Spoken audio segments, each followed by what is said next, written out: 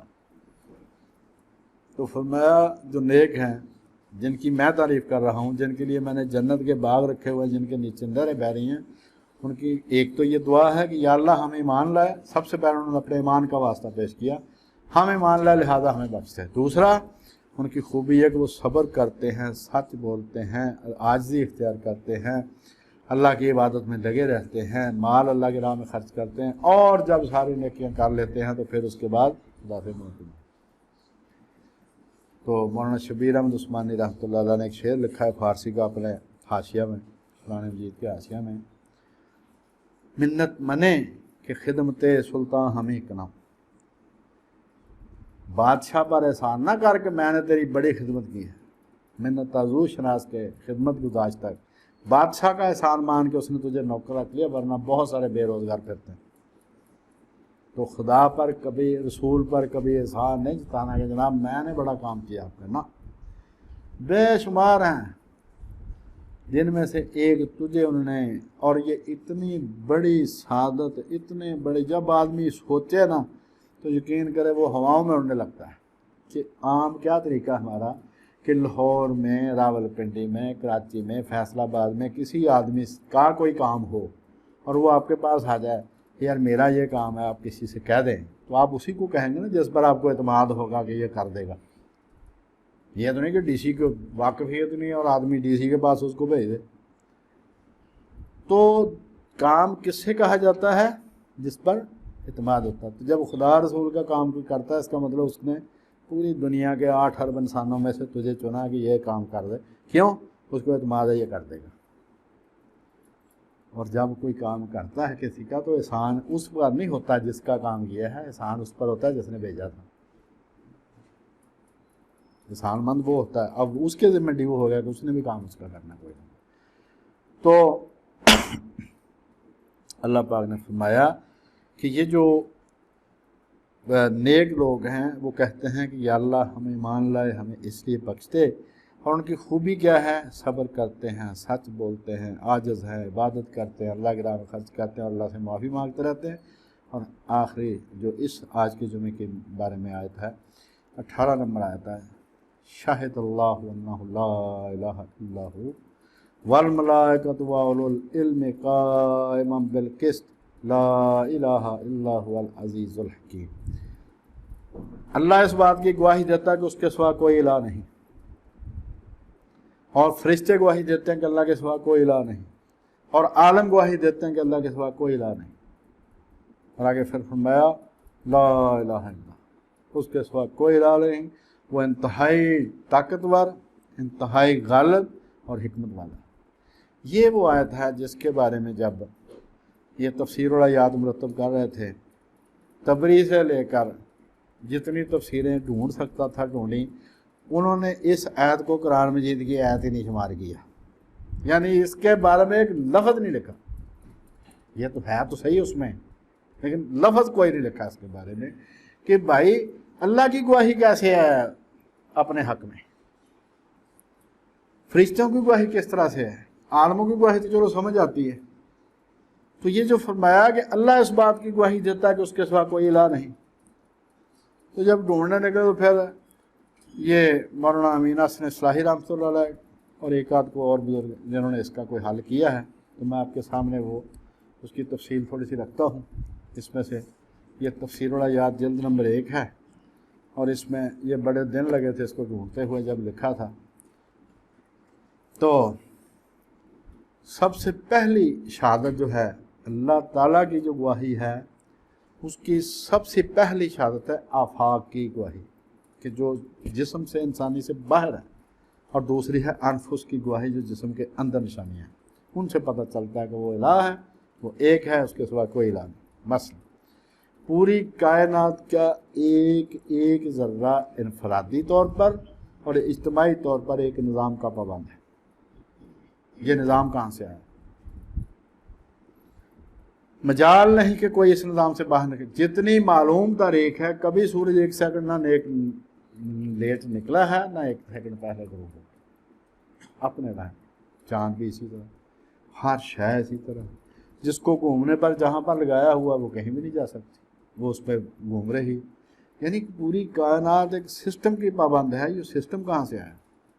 وہ سسٹم گواہی دیتا ہے کہ یہ کسی نے بنایا ہے جو انتہائی غالب ہے. ایک تو اس کی نافرمانی نہیں کائنات کر سکتی، دوسرا انتہائی دانا ہے، حکیم انتہائی دانا ہے کہ وہ بہترین شکل میں اس نے سسٹم بنایا، یعنی اس سے بہتر اسٹیج پر ممکن ہی نہیں. تو فرمایا ہے کہ یہ اس بات کی شہادت ہے، اس کائنات کا ایک خالق ہے اور وہ ایک ہے، اور وہ عدل اور انصاف کو پسند کرتا ہے. جو بھی چیز اس نے بنائی عدل و انصاف. آنکھیں یہاں پر لگنی ہی انصاف تھا. اگر یہ پاؤں کے انگوٹھوں میں ہوتی تو 2 دن نہ نکال سکتی، کوئی نہ کوئی چیز لگ کے ختم ہو جاتی. جہاں پر جو چیز ہونی چاہیے تھے وہیں پر اس نے رکھی. تو وہ اس کا سسٹم جو ہے وہ بتا رہا ہے کہ وہ عدل اور انصاف کو پسند کرتا ہے. وہ خود بھی اس پر عمل کرتا ہے اور یہ چاہتا ہے کہ اس کی مخلوق بھی عدل اور قسط کی پسند ہو. اور اس کا حوالہ ہے سورۃ الرحمن 55 نمبر سورت 5 تا 9 نمبر آیت.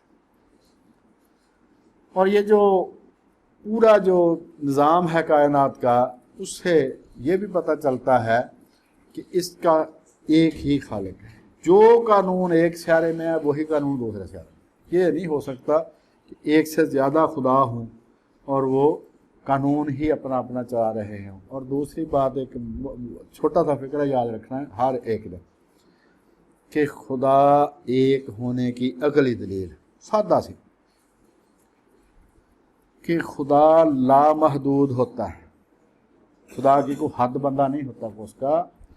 خدا بے حد و صاحب ہوتا ہے. جو بھی ہوتا ہے اس کا وجود، اس کا علم، اس کا اختیار، اس کے خزانے سب سے خدا ہر لحاظ سے لامحدود ہوتا ہے. اور لامحدود صرف ایک ہوتا ہے، لہذا خدا ایک ہے. اگر ایک سے زیادہ ہوں گے تو وہ لامحدود نہیں ہوں گے، وہ لمیٹڈ ہو جائیں گے، محدود ہو جائیں گے. لہذا وہ خدا نہیں ہو سکتے. جو محدود ہے وہ خدا نہیں. تو خدا لامحدود ہوتا ہے، لامحدود صرف ایک ہو سکتا ہے، لہذا خدا ایک. پھر یہ اسی آفاق کی جو انسانی جسم سے باہر کی جو گواہیاں ہیں ان میں ہے ایک قوموں کی تاریخ، کہ جتنے بھی قوموں کی تاریخ ہے، عاد، سمود، جتنی بھی قومیں ہیں، جس نے خدا کی نافرمانی کی اس کو سزا ملی. جس نے اس کی فرما برداری کی وہ قوم بچی بھی ہے، اس نے عروج بھی پایا. تو اس سے پتہ چلتا ہے کہ اس کائنات کا کوئی والی وارث ہے. یعنی قوموں کا عروج و زوال اس بات کی دلیل ہے، اس بات کی شہادت. یہ صفحہ ہے جلد نمبر 1 کا 166 سے لے کر یہ 169 تک اسی آیت کے اندر. تو قوموں کا عروج و زوال اس بات کے دلیل ہے کہ جو بھی قوم خدا کی دی ہوئی صلاحیتیں اس کی مقرر کردہ حدود کے اندر استعمال کرتی ہے تو وہ ایسی رہتی ہے.